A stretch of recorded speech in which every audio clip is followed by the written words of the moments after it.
There was a car that backed down a boat ramp, and the emergency brake either didn't catch, they didn't put it on, and went right into the water.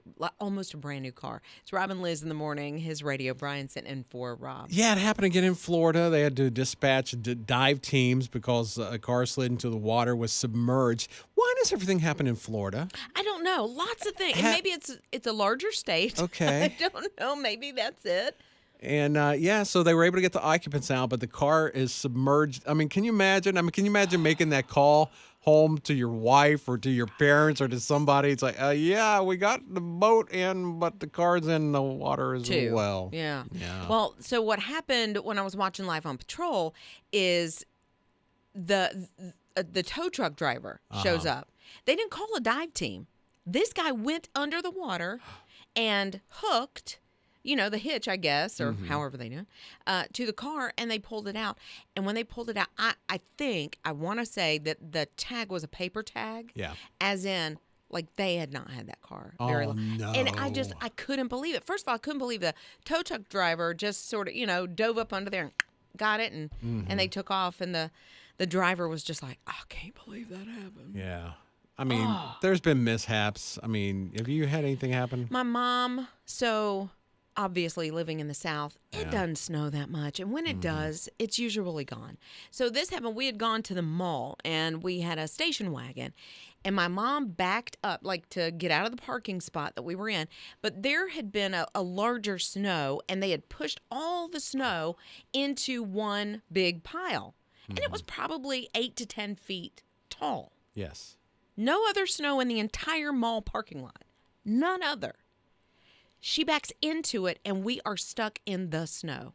No. I'm like, woman, what did you do? She backed into the snowbank. She backed into the and snowbank. got stuck. Had to call my dad, who had to come and get us out. See. The only snow in the state at that time, I think.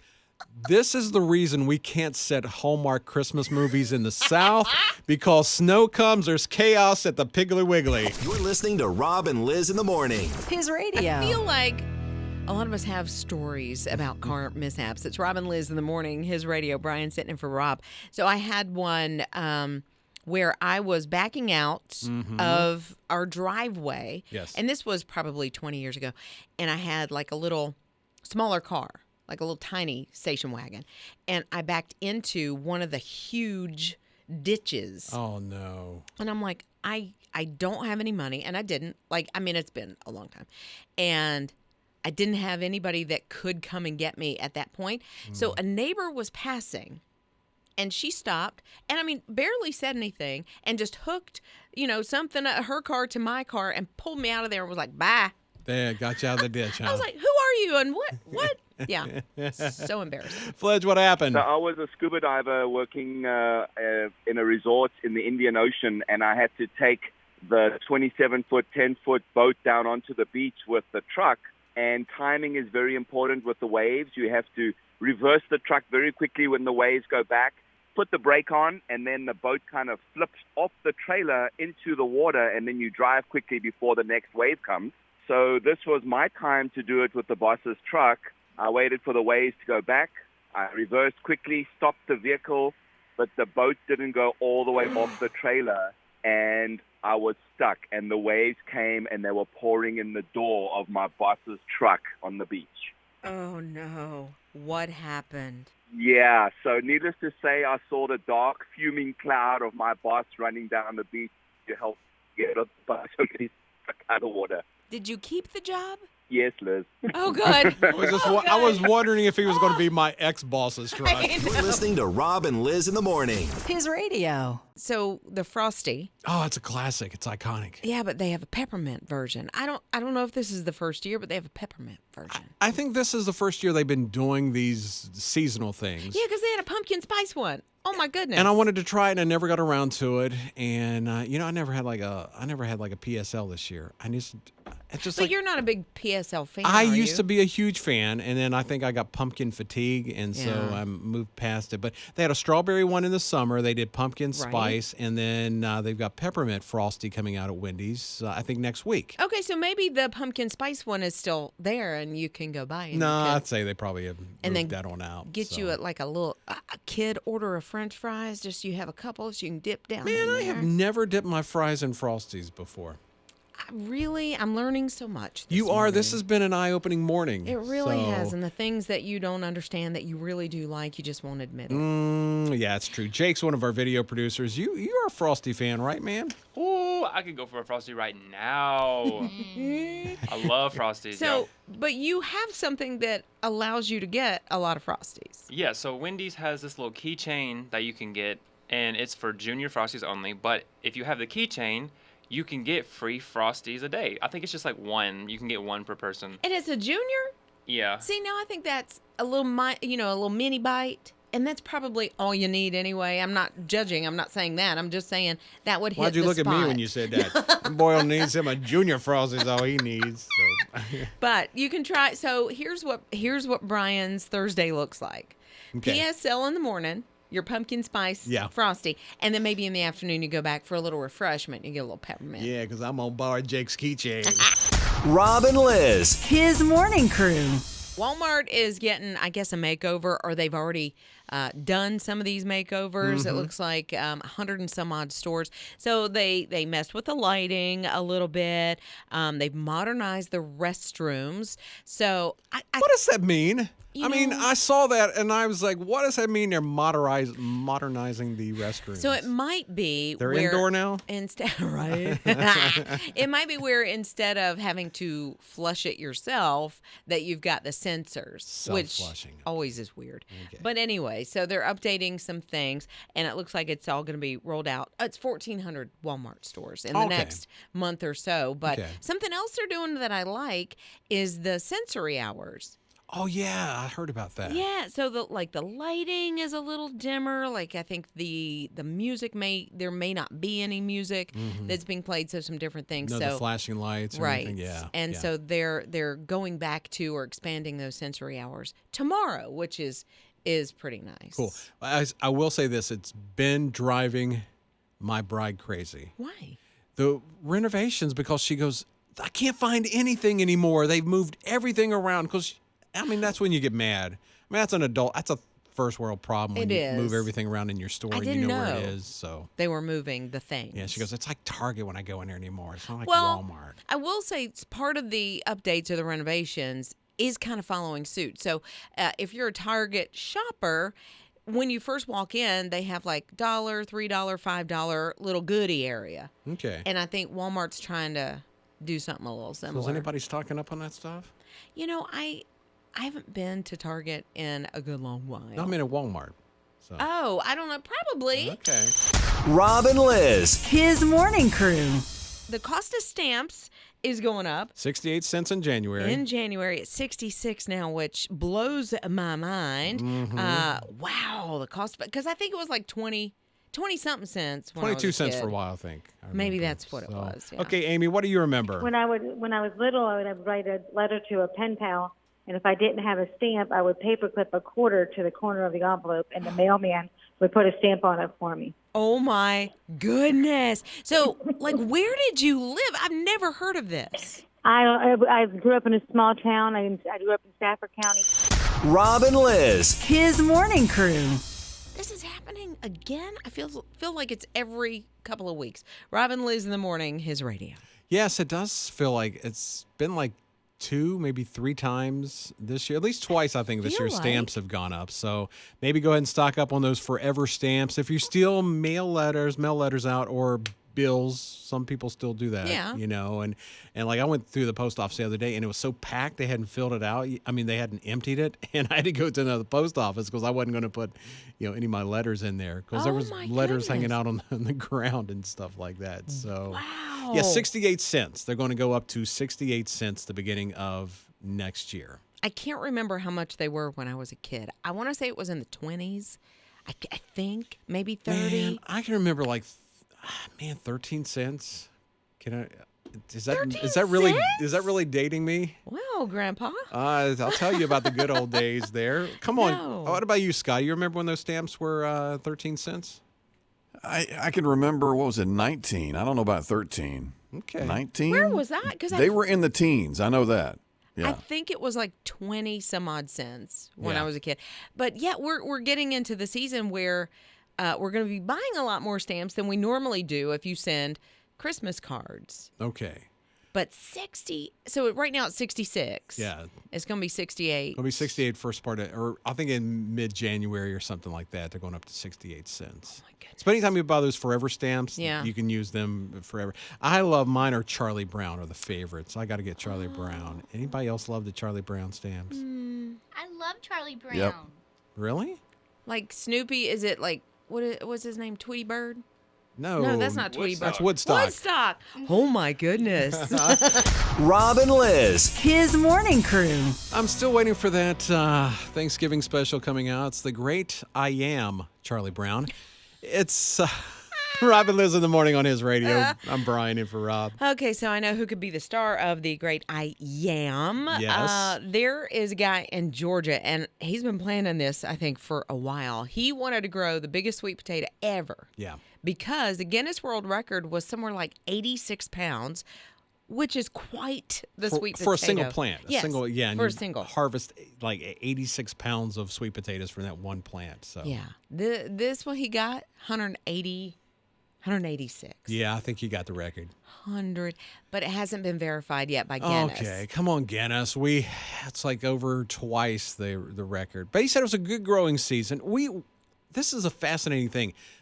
He's in Georgia, South Carolina, but North Carolina is really known for sweet potato. It's like the sweet potato capital of the country, I think. I didn't even know in that. North Carolina. How did I not know I that? don't know. I may be wrong, but I'm thinking there's more sweet potatoes grown in North Carolina than any other state. So Well, here's my thing. Like, I'm not great at the math, yeah. but I would like to know. I think for a pie or a sweet potato casserole or something like that, you use like 3 cups of sweet potatoes. So how many cups am I going to get out of 186 pounds of sweet potatoes, and how many pies will that make? Somebody do that math. Yeah, it's not More than 10? Yeah. Rob and Lizz. His morning crew. You know, a lot of times this happens. You get inspiration when you feel compassion Yeah. or empathy for someone else. So the 17-year-old saw his uncle who had Parkinson's trying to eat, and he had shakes, It trembling trembles, yeah. hands. And so as he would get closer, to his mouth, he would lose half of the food. And it was just, it's frustrating, Yeah. for them. So this kid didn't just feel bad and go on. Yeah. He did something about it. Yeah, for 10 years or so, he's been real interested in robotics. So he went in and created a robotic spoon. And so when it would detect tremors on one side, they would move to the other side to kind of even it out there. And so I love that. In fact, even his uncle with Parkinson's gave him some feedback. Said, no, that's not going to work. And so he went back to the drawing board. And so now, like, it's in trials. And Yeah. it could become something in the future that will, especially folks with Parkinson's, will be able to use. Yeah, and yeah, they're testing it in some colleges and really running those tests and make sure it's going to work. But what a game changer. Yeah, definitely. Rob and Lizz. His morning crew.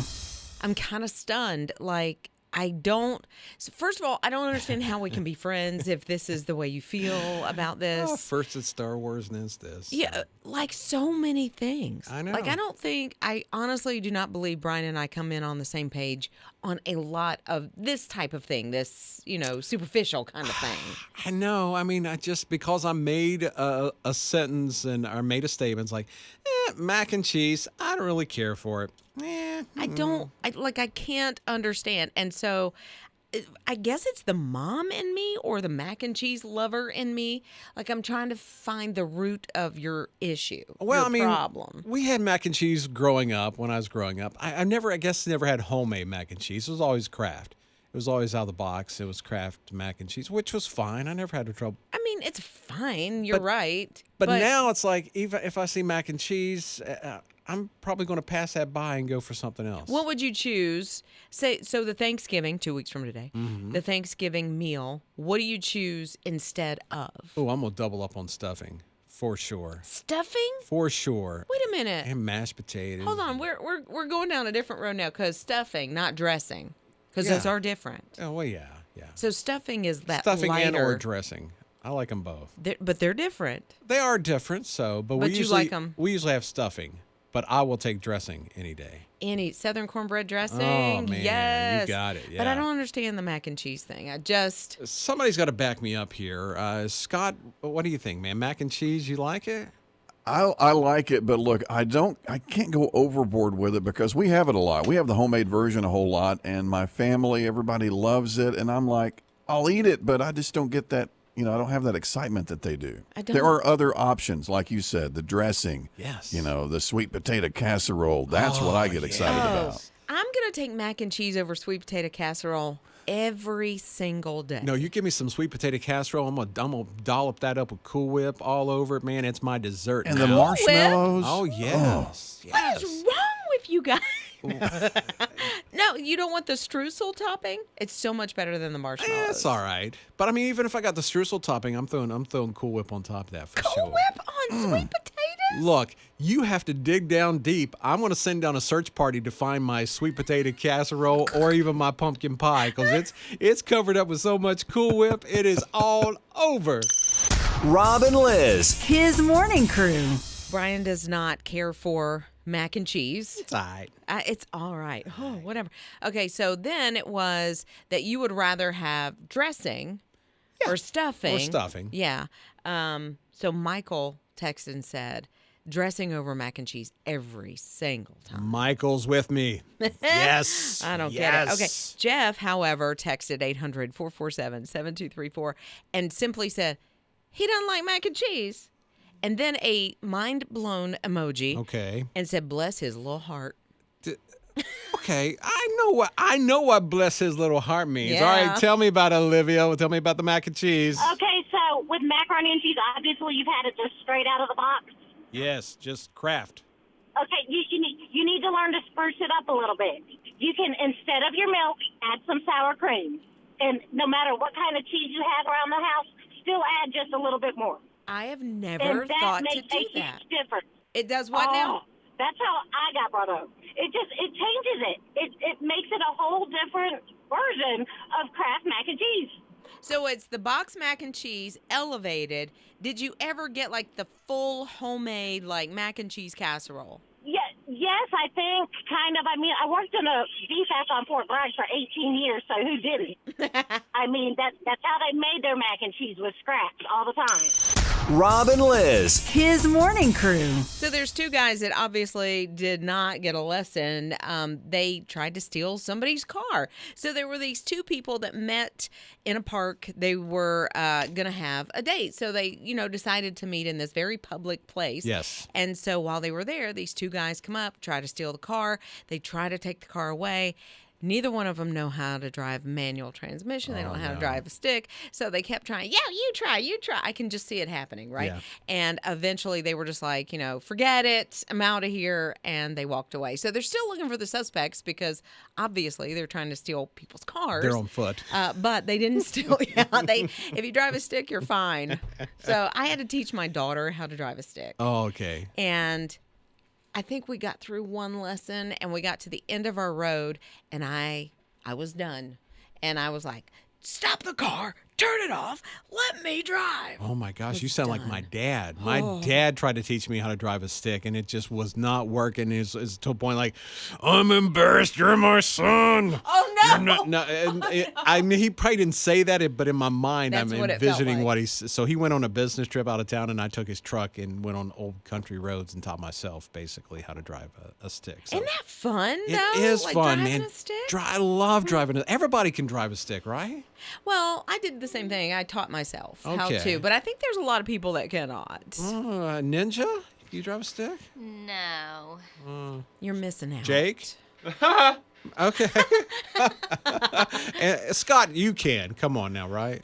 I can handle cursive writing, but a clutch in a car, no. I never learned. My dad tried to teach me a couple of times, and it just wasn't clicking, and he never really pressured me to continue, so it's all automatic for me. Rob and Lizz. His morning crew.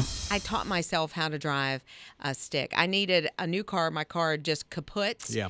And I bought a new car, and the only one that fit in my budget was a manual. Mm-hmm. And so I was driving from Athens, Georgia to Anderson, South Carolina. And on that trip, which is about, I guess, a little over an hour, I'd learned how to drive a stick. And then I perfected it, of course. But Okay. yeah, that was rough. Yeah. Burn that clutch. Oh my gosh. Yeah, that first time you're driving, it's like, oh, let it out, and you do the hopping and everything like that. Candy, can you drive a stick? I learned when I was very young. So my sister, who's older than me, had a stick shift 1970-something Pinto. I don't know if you remember those, but dating myself there. But I learned how to drive it with using my left hand because she would be driving and she's like, okay, shift now, and she taught me how to do that. So when I got into the car, it had the concept, but I kept trying to shift with my left hand instead of my right. She's like, no, you got to switch hands. So that was a challenge, but I got it. And I've taught my kids how to drive stick shifts, most of them, not all of them. Some are still a little younger, but most of them can drive a stick shift now. So, yeah. That's awesome. And that you had to figure out how to go from left to right. Oh, my goodness. Funny thing. Yes. My first car that I owned, new car, was a stick shift, and I hadn't had it too long, and I broke my right arm. So no. I'm having to drive down the road and take my left hand off the wheel to shift, and I did that for months. That's safe. Rob and Lizz. His morning crew.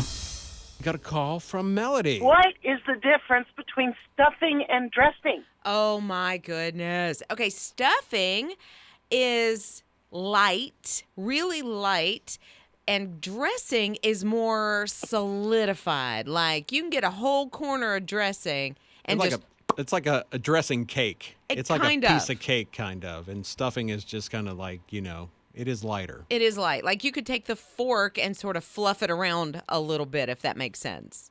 Okay, when I make stuffing, I make it so that it is like what you guys are saying is dressing. Can you cut like a piece of your dressing stuffing out and make it like? Oh, yeah. Okay. I think you might be using the wrong terminology. I guess, because I was taught if it's stuffing, it's what you put it in the bird. My home's like Minnesota. That's what I consider home. I lived there for years, and we have wild rice dressing. Never heard of it. Oh, my. Wild rice is known in Minnesota. I mean, it's like a huge deal. Oh, my goodness. Wild rice dressing. Never heard of that. Oh, that sounds good. I'm not a fan of rice at all. Yeah, but when wild rice, come on. You're not a fan of rice? I'm really not. The things I'm learning about you today, I know, it's shocking me. But are we right about the difference between stuffing and dressing? Like dressing is solid. Yes. Solid as a rock.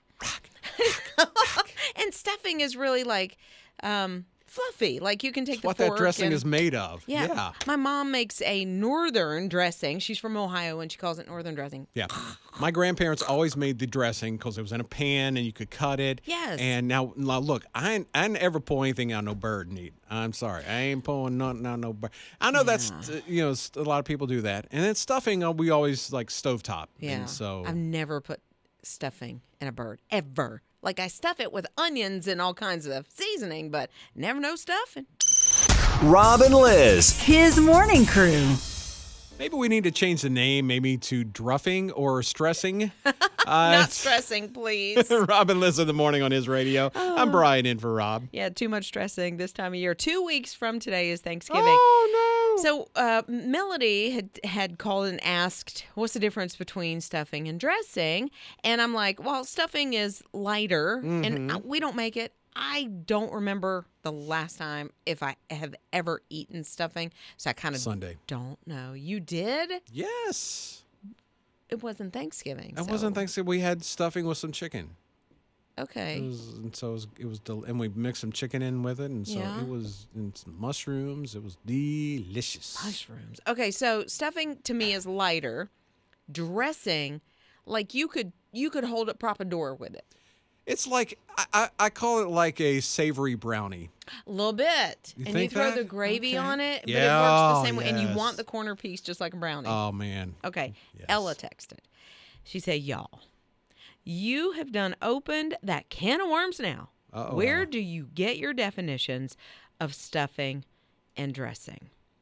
And I'm going to tell you, I just, that's what I think. But again, I haven't eaten. Okay, so Billy said dressing is cooked in the pan.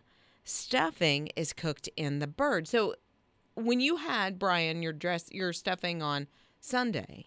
I didn't stick it in no chicken. Didn't do it. Okay, so then how it was is on the stuffing? stove. It was stovetop stuffing. Stovetop. That right there tells you how to fix it. Stovetop.